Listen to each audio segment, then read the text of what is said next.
غوثیہ voice میں خوش آمدید سامعین، ہم آج کی اس ویڈیو میں آپ کو یہ بتائیں گے کہ حضور غوث پاک پیران پیر شیخ عبد القادر جیلانی کے والدین کی شادی کا کیا انوکھا واقعہ ہے۔ ظاہر ہے جو بچہ کسی بھی حوالے سے، دنیاوی حوالے سے یا دینی حوالے سے کسی بھی بڑے مقام پر ہو تو اس میں اس کے اساتذہ اور والدین کا ضرور کوئی نہ کوئی کردار ہوتا ہے، لیکن حضور غوث پاک پیران پیر شیخ عبد القادر جیلانی جو امام الاولیاء بھی ہیں، ان کو یہ مقام اور مرتبہ اللہ کی طرف سے عطا اپنی محنت سے بھی ہے، لیکن اس میں ان کے والدین کا بھی بہت بڑا کردار ہے۔ آپ کی حیات کا ایک مشہور زمانہ واقعہ ہے کہ ایک بار قافلے کے ساتھ آپ جا رہے تھے تو آپ کی والدہ نے گھر سے روانگی کے وقت آپ کو 20 اشرفیاں دیں اور وہ آپ کی جیب کے ساتھ سلائی کر دی۔ راستے میں ڈاکوؤں نے قافلے والوں کو لوٹ لیا۔ حضور غوث پاک بھی اس قافلے میں شامل تھے۔ جب قافلے والوں نے آپ سے پوچھا کہ آپ کے پاس کیا ہے تو انہوں نے کہا کہ میرے پاس 20 اشرفیاں ہیں۔ ڈاکوؤں کے جو سپاہی تھے یا چھوٹے لوگ تھے وہ حضور غوث پاک کو پکڑ کے اپنے سردار کے پاس لے گئے اور سردار سے کہا کہ یہ بیٹا یعنی یہ بچہ کہہ رہا ہے کہ میرے پاس 20 اشرفیاں ہیں، لیکن وہ نظر تو نہیں آ رہی۔ ڈاکوؤں کے سردار نے آپ سے پوچھا کہ 20 اشرفیاں کہاں ہیں، اور اگر وہ نظر نہیں آ رہی تھی تو آپ نے ہمیں کیوں بتایا؟ تو حضور غوث پاک نے بتایا کہ وہ 20 اشرفیاں یہ سلائی کی ہوئی ہیں اور میری والدہ نے کہا تھا کہ بیٹا کبھی جھوٹ نہ بولنا۔ آپ کی اس کرامت کی وجہ سے، اس عمل کی وجہ سے تمام ڈاکوؤں نے استغفار کی، اور یہ ڈاکوؤں کے سردار کے الفاظ ہیں کہ دیکھیں ایک بچہ اپنی ماں کا حکم نہیں ٹالتا، اپنی ماں کا نافرمان نہیں ہے، اور ہم اپنے رب کے، جس خدا نے ہمیں پیدا کیا ہے، کتنے نافرمان ہیں۔ یوں تمام قافلے والوں نے توبہ کی اور کافوں جو ڈاکو تھے انہوں نے توبہ کی اور قافلے والوں کا سامان واپس لٹا دیا۔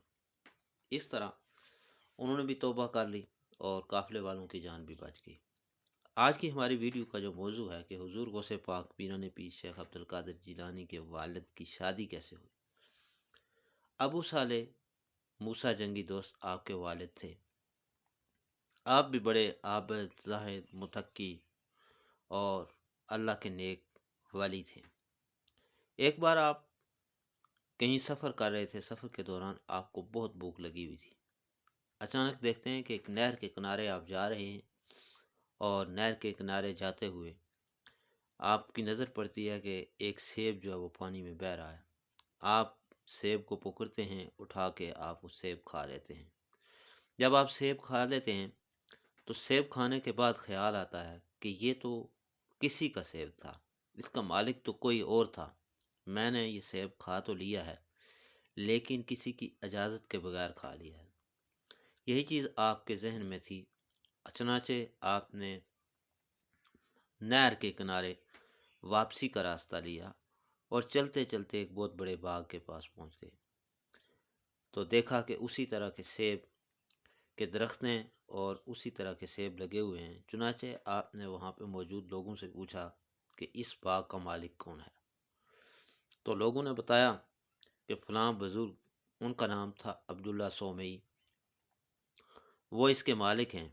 چنانچہ حضور غوث پاک کے والد ابو صالح موسیٰ جنگی دوست نے باغ کے مالک حضرت عبداللہ سومئی سے ملاقات کی اور کہا کہ مجھ سے غلطی ہو گئی ہے، میں نے آپ کے باغ کا یہ سیب آپ کی اجازت کے بغیر کھا لیا ہے، اب آپ اس کے عوض یا مجھے کوئی سزا دیں یا مجھے آپ بخش دیں، معاف کر دیں۔ چنانچہ حضرت عبداللہ سومئی جن کا باغ تھا، انہوں نے حضور غوث پاک کے والد ابو صالح موسیٰ جنگی دوست سے یہ فرمایا کہ آپ کو اس کے عوض 6 سال تک میری نوکری کرنی پڑے گی۔ چنانچہ حضور غوث پاک کے والد ابو صالح جنگی دوست نے آپ کی یہ شرط قبول کر لی اور 6 سال تک آپ کی نوکری کرتے رہے۔ جب 6 سال کا وقت گزرا تو انہوں نے اجازت طلب کی، تو حضرت عبداللہ سومئی نے کہا کہ نہیں، آپ واپس نہیں جا سکتے، آپ کو مزید 6 سال تک میری خدمت کرنی پڑے گی۔ چنانچہ آپ نے قبول کر لیا۔ جب 12 سال گزر گئے تو آپ نے واپسی کا ارادہ کیا، اجازت طلب کی، تو انہوں نے کہا آپ کو واپسی کی اجازت ہے، لیکن ایک شرط اور ہے۔ وہ شرط یہ ہے کہ آپ کو میری ایک بیٹی ہے، اس کے ساتھ شادی کرنی پڑے گی، لیکن وہ آنکھوں سے اندھی ہے، کانوں سے بہری ہے، زبان سے گونگی ہے، پاؤں اور ہاتھوں سے وہ اپاہج یعنی معذور ہے۔ آپ کو اس کے ساتھ شادی کرنا پڑے گی۔ چنانچہ آپ نے وہ شرط بھی قبول کر لی۔ آپ کا نکاح ہوا۔ جب میاں بیوی رات کو کمرے میں اکٹھے ہوئے تو حضور غوث پاک کے والد کیا دیکھتے ہیں کہ حسین و جمیل عورت ہے۔ آپ ڈر کے بھاگے اور باہر آ گئے۔ آپ نے اس منظر کا تذکرہ حضرت عبداللہ سومئی سے کہا اور کہنے لگے کہ آپ بھول گئے ہیں، آپ نے تو کوئی اور بات بتائی تھی، لیکن جو لڑکی مجھے ملی ہے وہ تو انتہائی خوبصورت اور ہر لحاظ سے بہتر ہے۔ نہ اس کے ہاتھ پاؤں معذور ہیں، نہ وہ آنکھوں سے اندھی ہے، نہ وہ کانوں سے بہری ہے، اس لیے شاید غلطی ہو گئی ہے۔ چنانچہ اس موقع پر حضور غوث پاک کے نانا حضرت عبداللہ سومئی نے حضور غوث پاک کے والد ابو صالح موسیٰ جنگی دوست سے فرمایا کہ سنو، وہ کانوں سے اندھی، کانوں سے بہری اس لیے ہے کہ اس نے آج تک کسی غیر کی آواز نہیں سنی۔ وہ آنکھوں سے اندھی اس لیے ہے کہ اس کی نظر آج تک کسی غیر پر نہیں پڑی، اور اسی طرح اس کا قدم یا ہاتھ آج تک کہیں غیر ضروری باہر نہیں نکلا۔ یہ تھی وہ خصوصیات۔ چنانچہ آپ کا عقد کیونکہ ہو چکا تھا، آپ نے اکٹھے رہنا شروع کر دیا۔ پھر اسی والد اور والدہ سے بیٹا پیدا ہوا جسے شاہ جیلاں، غوث اعظم دستگیر، پیران پیر شیخ عبدالقادر جیلانی کہتے ہیں۔ یہ والدین کے کردار، والدین کی محنت اور ان کا ایک اعلیٰ مقام ہوتا ہے کہ جس کی وجہ سے ایسے بچے پیدا ہوتے ہیں۔